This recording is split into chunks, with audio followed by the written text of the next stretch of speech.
আল্লাহ নবী সাল্লাল্লাহু আলাইহি ওয়াসাল্লাম বলছেন, হাদিসের মধ্যে আছে, যে ফজরের নামাজ পড়ে না, আল্লাহ রসুল বলছে ওয়া ইল্লা আসবাহা খাবিসান নফস কাসলানান, ফজরের নামাজ যে পড়ে না, রসুল বলেন সে হচ্ছে খবিস।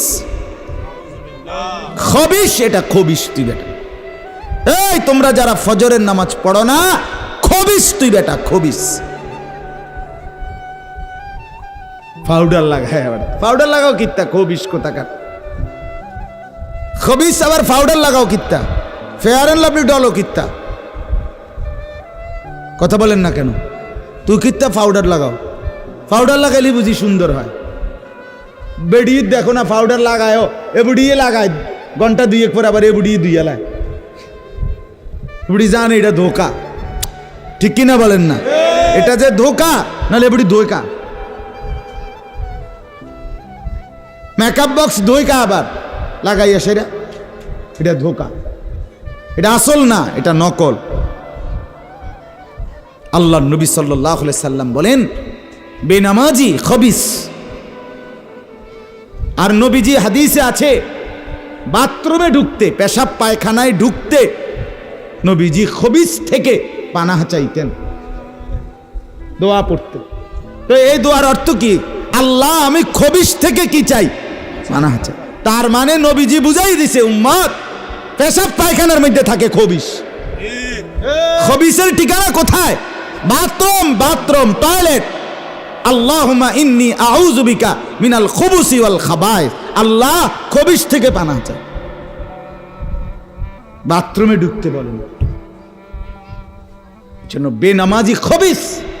এই খবিসের ঠিকানা টয়লেট, নাপাক। এটা নাপাক, এটা অপবিত্র, অপদার্থ, এটা অকর্মণ্য। এটা জিন্দেগির আর অর্থ কি? জীবন মানে খানা, জীবন মানে ঘুম, জীবন মানে লজ্জাস্থানের চাহিদা পূরণ, যৌন চাহিদা পূরণ, এই তিন জিনিস। তাহলে কুকুরের সাথে, বিড়ালের সাথে, গরু ছাগলের সাথে তফাৎ কি? ওই প্রাণীগুলোও তো খানা, ঘুম এবং যৌন চাহিদা পূরণ করে কিনা? কথা বলেন না কেন? কুকুরের ছাও আছে কিনা? তো কুকুর বিড়াল খায় কিনা? কুকুর বিড়াল ঘুমায় কিনা? তো তোমার সাথে তফাৎ কি? বেনামাজি বলে সেজদা নাই যার কপালে, আমনের লগে জানোয়ারের পার্থক্য কোথা? আমনে খারাইয়া কোনছে ভিডিও করুক, আমনে কোন? হ্যাঁ হ্যাঁ বলেন, এখন বলেন, আমরা শুনি, এনে 10 জনে বিচার করুক। পার্থক্য কোন? আপনার সাথে জানোয়ারের তফাৎ কি? ছেলেরা বলো বাবা, তোমরা যারা মাগরিবের নামাজ পড়ো নাই, হ্যাঁ, লজ্জা কোথায় তোমাদের? শরম কোথায়? এই বেহায়া, কোন লজ্জায় আল্লাহর জমিনে চোখ তুলে তাকাও? হ্যাঁ, নির্লজ্জ। ছি ছি ছি ছি ছি। মুসলমান এত আত্মমর্যাদা বোধহীন হয় কিভাবে? মালিককে চেনে না, বানানেওয়ালাকে চেনে না, গোলামি বোঝে না, সেজদা দিতেও মন চায় না। মুসলমান এত পাষাণ হয় কেমনে? আরে তার মা কোথায়? তার বাবা কোথায়?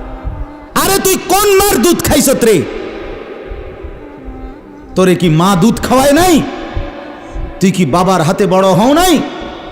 তুই কি মুসলমানের ঘরে জন্ম নেও নাই? হায় না ফরমান। মা বাপ গুলোকে বললাম, কি ফুতেরে মা আমনে দুধ খাওয়াইলেন? এই অপদার্থ তো সেজদাও দেয় না। হ্যাঁ, এই বাপ কাল লাগে বিল্ডিং বানাইলেন? এই হাইওয়ান তো সেজদাও দেয় না। কাল লাগে সোফা বানান, মাতবুরি দেখান, সাদোয়ানে বইয়া গপ মারেন, জিফুত লইয়া বালা আসি, কিতা বালা? এ ফাঙ্গাস আর তেলাপিয়া খান যে, এ কারণে বালা। হ্যাঁ, এ ফার্মের মুরকা আর কক মুরকা, দুন্দুল আর করলা, দৈন্যা তার কাঁচামরিচ, টমাটো আর শশা, এই তো খানা। আর কিতা কথা বলে? আর কি ঘুরে গেলে তো ফাঙ্গাস তেলাপিয়ে দুনিয়ার বেশি কি ভোগ করছি আমরা? খুব আশ্চর্য কিছু, অনেক কিছু দুনিয়া ভোগ করছি আমরা। এটুকু দুনিয়া ভোগ করছেন বলে এ ফান কদ্দুর খান, বিড়ি খান, চা খান, বন খান, টেলিভিশনে মানুষের বেডির নাচ চান। আমনের বেডি তো আর নাচে না, নাচে মানুষের বেডি। কথা বলেন না? এতটুকু দেখেই দুনিয়া ভোগ করছেন বলে খুশি হয়ে গেলেন, তৃপ্ত হয়ে গেলেন, মজা পেয়ে গেলেন। আহা, আফসুসের ব্যাপার। এত লম্বা আখিরাত কেমনে পার হবেন? এত লম্বা কবরের জিন্দেগি কেমনে পার হবেন বলেন তো? নূহ আলাইহিস সালামের জামানায় যারা মারা গেছে তারা আজ কত হাজার বছর কবরে পড়ে আছে। ইব্রাহিম আলাইহিস সালামের জামানায় যারা মারা গেছে তারা আজকে কতদিন কবরে পড়ে আছে। হ্যাঁ, আবু জেহেল আজকে কত বছর কবরে পড়ে আছে? 1450 বছর, আরো বেশি,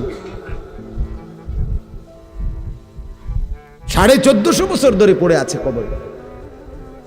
এরপরে তো হাসরের মাঠ, এরপরে তো ফুলসেরাত, এরপরে তো জাহান্নাম, আর তো রইছে। তাহলে দুনিয়ায় থাকলি কতদিন, কবরে পড়ে রইলি কতদিন? আপনি বলেন। আবু জেহেল দুনিয়াতে ছিল 800 বছর, কথা কন না? আবু লাহাব দুনিয়াতে জীবিত ছিল 900 বছর, তো কবরে আছে কত বছর? তো বাঁচছে কয় বছর? নাহলে 60 বছর, নাহলে 70 বছর, ঠিক কিনা বলেন?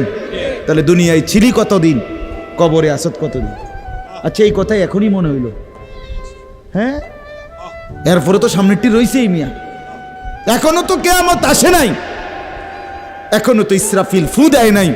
একবার ফু দিবে, সব কবরে যাবে, আবার ফু দিবে, হাসরের মাঠ কায়েম হবে। আবার হাসরের মাঠের একদিন, খোদার কসম এই কোরআনে আল্লাহ বলছে, হাসরের ময়দানের এখন একদিন, প্রতি একটা দিন কয় ঘন্টা? হাসরের একদিন আল্লাহ বলছে 50,000 বছর, 50,000 সানা, 50,000 বছর। হাসরের ময়দানের পুরা সময় না, একদিন, একদিন। পুরা হাসরের মাঠ কতদিন সেটা আল্লাহই জানে। প্রিয় বন্ধু আমার, নষ্ট হয়েন না। ছেলেরা আমার, বাপ, বরবাদ হইও না। মনে করো কেউ বলে নাই, তবুও নষ্ট করো না নিজেরে। বাবা বলে নাই, মা বলে নাই, সর্দারে বলে নাই, মাতবরে বলে নাই, গ্রামের মুরব্বীরা বলে নাই, কেউ তোমারে কিছু বলে নাই, তবুও তুমি নিজেরে নষ্ট করে দিও না। হযরত ইব্রাহিম আলাইহিস সালাম, পুরা কওম, আপন মা, আপন বাপ, সবাই মূর্তি পূজক, কেউ তো ওনাকে ইমানের দাওয়াত দেয় নাই, তবুও সেই ছোট্টবেলার থেকে তিনি ওইখানে থেকেই উনি খুঁজে নিছেন আল্লাহকে। কাকে খুঁজে নিছেন? আল্লাহকে খুঁজে নিছেন, আল্লাহকে তালাশ করে নিছেন। কওমের লোকেরা বলছে যে তারকা এটা রব। বলছে আচ্ছা ঠিক আছে, দেখি তো। কিছুক্ষণ পরে তারকা ডুবে গেছে। বলছে কই, রব আবার ডুবে কেমনে? পরের দিন এলাকার লোকরা বলছে চাঁদ, এটাই আমগো রব।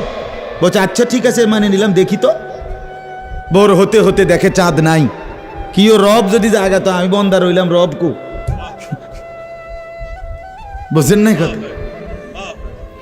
এরপরে বলছে সূর্য, এটা বড় সড়ো মোড়া তাজা, এটাই রব। হ্যাঁ, ইব্রাহিম আলাইহিস সালাম বলছে আচ্ছা দেখি তো। সন্ধ্যা হয়েছে আর সূর্য ডুবে গেছে।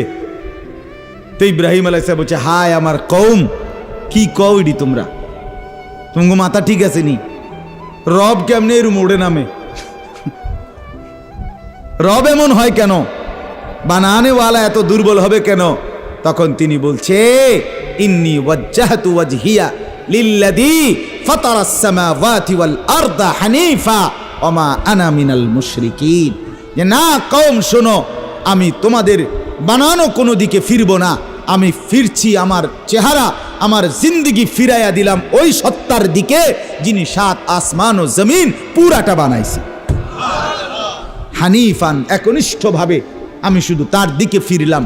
ওয়া মা আনা মিনাল মুশরিকিন, আমি মুশরিকদের অন্তর্ভুক্ত নই, আমি আল্লাহকে ছাড়া কাউকে মানি না।